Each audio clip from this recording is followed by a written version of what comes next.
I was the first black player in NBA history to start a game. But every time I scored, the referees called a foul on me, even after I finished a perfect dunk.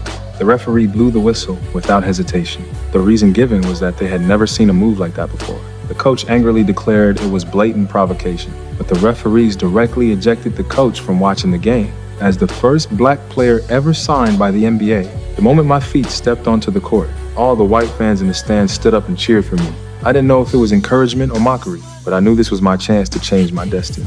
Right after the game started, I helped the team gain possession. But just as I held the ball and prepared to attack, the referee called an offensive foul and handed the ball back. All I could do was switch to defense in frustration. Fortunately, my teammates managed to regain possession, and when the ball came to me, I finished the layup smoothly. The crowd was instantly won over by my skills. Yet, the referee gave me a technical foul. The coach argued for me on the sideline. But this unfair treatment was only just beginning. When I decisively stole the ball from my opponent, the referee rushed over and ordered me to give it back when I was shoved to the ground by a dirty move. I lay there quietly waiting for the final decision. But the referees never made a fair call.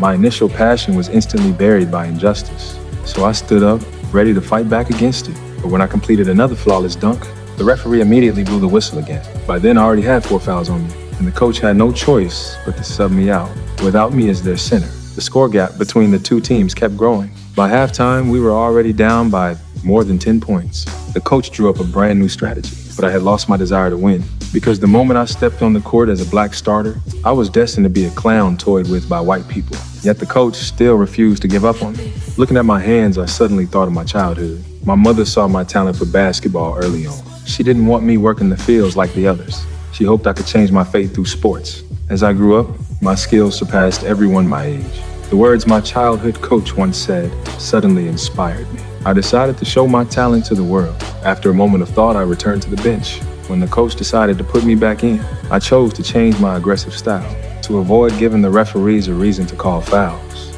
I focused only on rebounds and assists for my teammates. As our teamwork grew more in sync, we quickly brought the score back to even. But that pressure made our opponents desperate. They openly shoved me to the floor.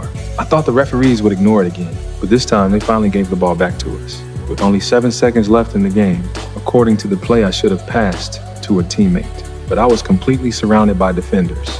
In that situation, the plan could no longer work. So I chose to finish the dunk myself. When the final buzzer sounded, we successfully won the NBA championship.